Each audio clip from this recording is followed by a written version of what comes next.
Right. And in this particular story, I made sure to show that he was loved in both homes, because sometimes that's better for kids. Yeah. You know, I think that you can do divorce well, but to be aware that kids are going to be in pain, maybe get them help, maybe read them stories like bibliotherapy. Let them know that other kids feel that or feel sad, that it's normal to feel sad. It's a difficult situation. And it's hard to concentrate on your schoolwork when you're feeling sad. Right. And especially this child in this book, as you say, he's 2 nights here and 2 nights there. At least if it's 6 months in one home and 6 months in another, or however they do it, 2 weeks, or but to not know where you're even sleeping that night, it's just, that child was must have been very disrupted. Yeah, but I think the parents probably loved them so much. They wanted them and they wanted to be involved in their life. Yeah. So, you know, I think every family has to make it work and make sure you talk to your children so that you know what they're feeling and know how they're doing. Because I think that parents don't realize until later on that it might have an effect later. Because you think you're doing the best for your child. Every parent does. Or that I don't think they do it. But sometimes you don't realize the effect until much later. So that's why I think communication is important, to make sure they talk to them. Is there any thing in the lower grades, like in the schools or socially, where parents contemplating a divorce or parents who are having trouble getting along could have like a family meeting? That sounds great, Terry. What a great idea. But no, I don't think there is. No, I don't think there is. I think there's also... It's always after the fact. Right. Well, no, well, they could go to family therapy, but I think there's a lot of shame sometimes in that kind of thing, that you're not getting along, or the kids are probably stressed. They probably hear it or feel the tension. And it's decided in the courts where the child should spend. That would be a great idea. I was thinking if we could do something like that ahead of time, and have maybe center it around the schools, and then have someone who would refer to a family agency before anything happens and help them deal with. Right, but they'd have to be open about it, so it's hard sometimes to tell. Things aren't always as they appear, so. That's right. And it is so difficult. And then there are all the blended family problems with putting 2 families together and trying to get along. Yes, I've seen a lot of that.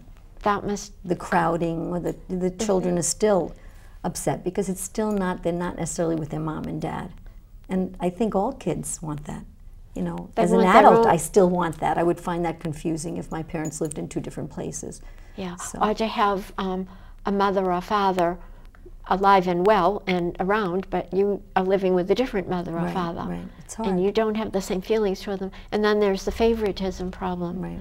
There must be some of that, and just trying to get along all together. So I'm thinking about these things for the first time regarding small children. And by the time they're teenagers, when I taught school, they were teenagers, and it was very different. It was maybe no less painful for them, but it was just a whole different story. Right. And they were victimized in a different way by problems such as divorce or other problems that could come along. Now, there were 2 brothers here, one older and one younger. Can you tell us a little bit about the younger and the older? And well, that you know, the real child that I modeled it after, he didn't have a younger brother. Oh, there was no real younger brother, as there is in the book. Right, but I felt like you gave him one. I wanted him because I wanted to show that he, you know, cared and wanted to model good behavior, or wanted his younger brother to count on him. Yeah. I wanted there to be some reason for responsibility. Yeah, and that then was later a great on, idea.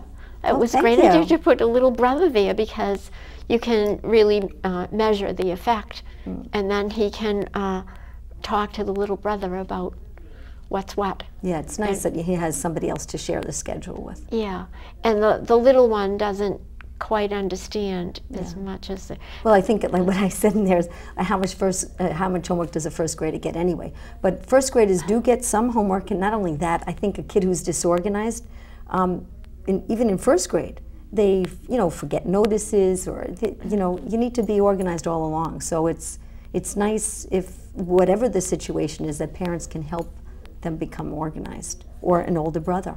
Mm-hmm. Yeah. A very good idea to put the little boy in there.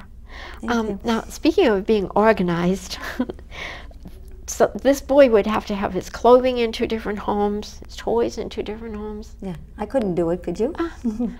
I don't think so. I think Yeah. I would be, my thinking would probably be very disorganized. But you know what? Kids are amazing. They're so resilient. They really are. Yeah, they and, are. And most of them, when they're in school, sometimes it's hard for them to focus, or you could see they're sad, but they get right into whatever they're doing. You know, I think kids are amazing. Yeah, I knew someone who was brought up by 2 grandmothers. Parents were not in the picture, and they were brought up by 2 grandmothers.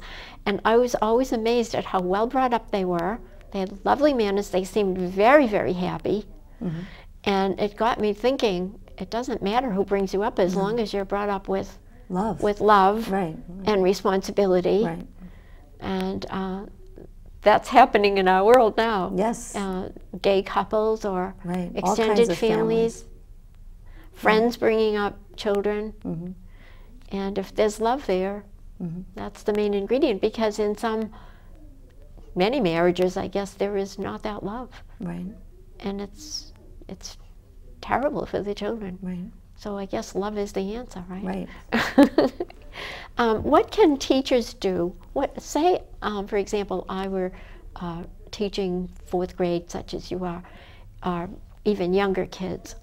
What advice could you give me about the children that might be in front of me? How many children are in a class? I'm sure it varies by school, but... Yes. Because I used to have, for the first 25 to 30 years, I always had very high numbers. I had like 30 in a classroom.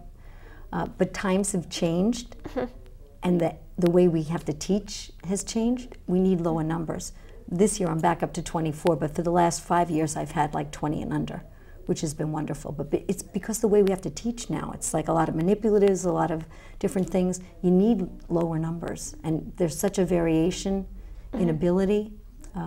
It's wonderful to have smaller class size. I think that people don't realize that the 2 things that are so important in education are, number 1, the teacher, because 2 different teachers could have the same exact curriculum, but the way they go about it is going to affect the children, and the class size, because then I can get to each kid who needs help.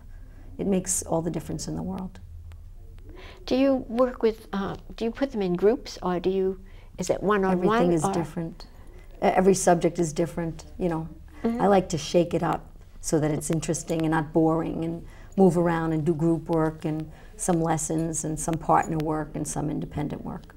Is there an opportunity, if I were a student in your class and I were having problems at home, is there an opportunity for me to come and talk to you? Or do I have to wait until you notice that I'm crying in class? Or there's not that much opportunity. I have to keep a kid in for a recess to talk to them. I mean, I have 20-something kids facing me, waiting for me to teach. I'm going like this because kids nowadays are used to computer games. Everything's fast, commercials. I do not dare to bore the children. So I teach at a very fast pace. And when is there time to like just chat? There really isn't. You know, we're so pressured to cover curriculum for testing. There's really, unfortunately, very little time. But I make my kids write. I do writing with them all the time. And so some of them write me. I tell them they could write me anything in their journal, and then I will respond. And sometimes that's how I discover a problem. Oh, that's a great idea. Yeah. That's a great idea.